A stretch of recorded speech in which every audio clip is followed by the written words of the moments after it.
Assalamualaikum warahmatullahi wabarakatuh. Yang terhormat Ibu Nadia Kamelia MPD selaku dosen pengampu mata kuliah Sejarah Peradaban Islam serta teman-teman kelas Piatu A yang berbahagia. Di sini kami dari kelompok 1 akan mempresentasikan materi tentang peradaban Islam pada masa Rasulullah, periode Mekah dan Madinah.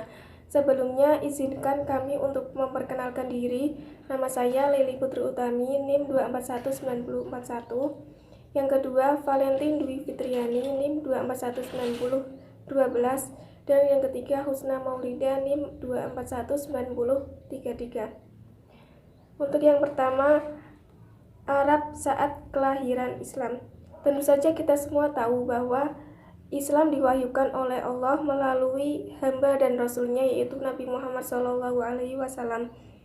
Ketika Islam datang, terjadi banyak perubahan di masyarakat Arab baik dari segi politik maupun sosial.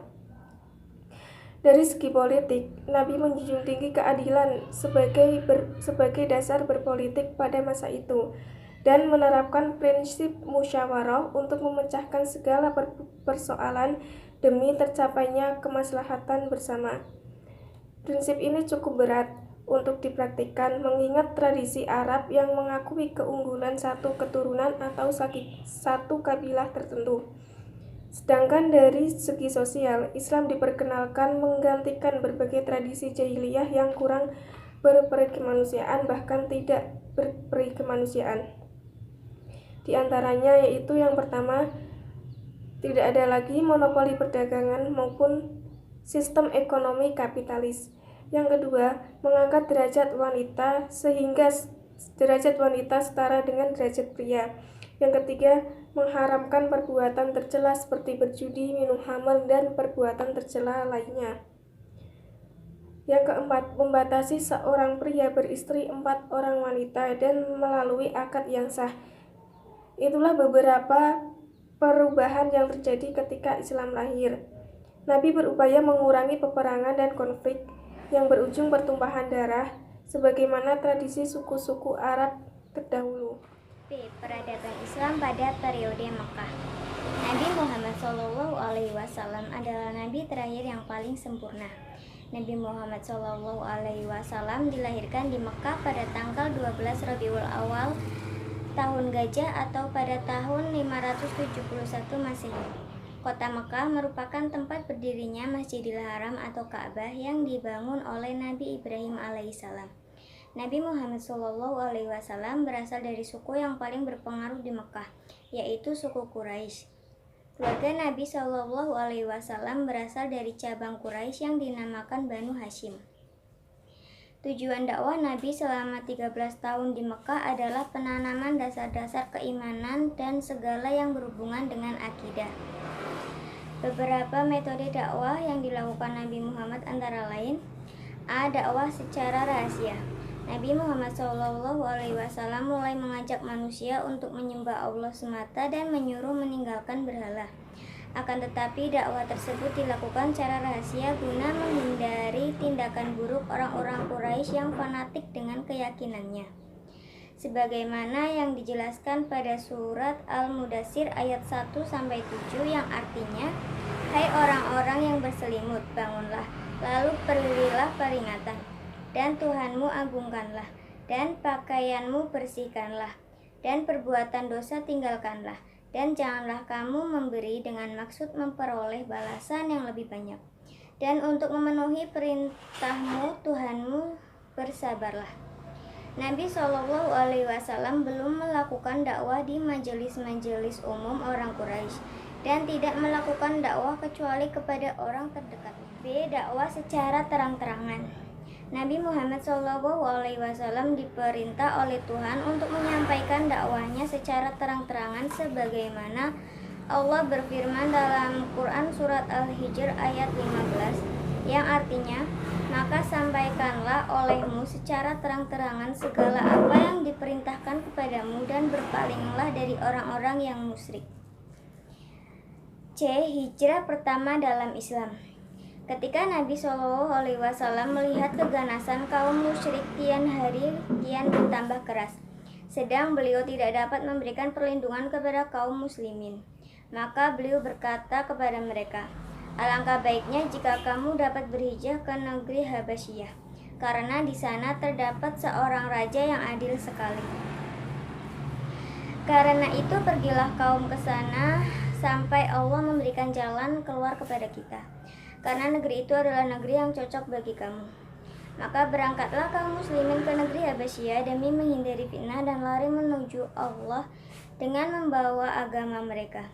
Hijrah ini merupakan hijrah pertama dalam Islam. Rasulullah SAW ke Taif. Setelah merasakan berbagai siksaan dan penderitaan yang dilancarkan oleh kaum Quraisy, Rasulullah SAW berangkat ke Taif mencari perlindungan dan dukungan dari Bani Tsaqif dan berharap agar mereka dapat menerima ajaran yang dibawakannya. Setibanya di Taif, beliau menuju tempat para pemuka Bani Tsaqif sebagai orang-orang yang berkuasa di daerah tersebut. Beliau berbicara tentang Islam dan mengajak mereka untuk beriman kepada Allah. Tetapi ajakan beliau ditolak mentah-mentah dan dijawab secara kasar. Kemudian Rasulullah SAW bangkit dan meninggalkan mereka, seraya berharap supaya mereka menyembunyikan berita kedatangan Nabi dari kaum Quraisy.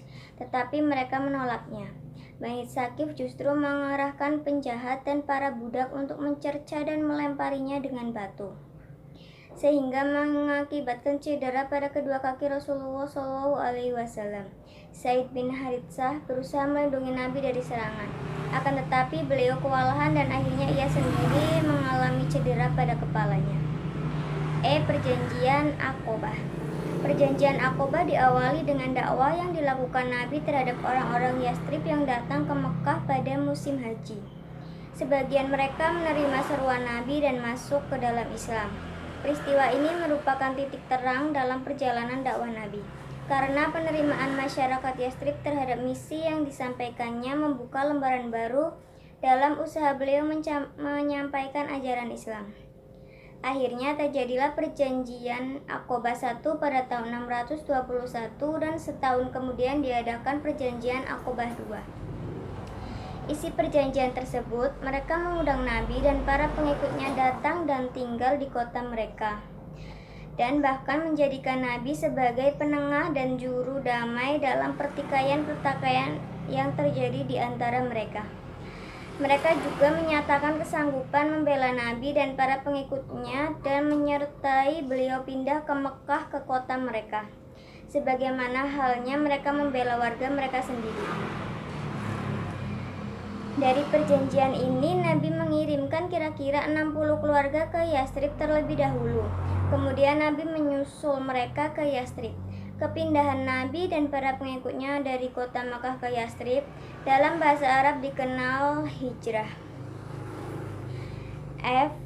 Permulaan kaum Ansor menganut Islam.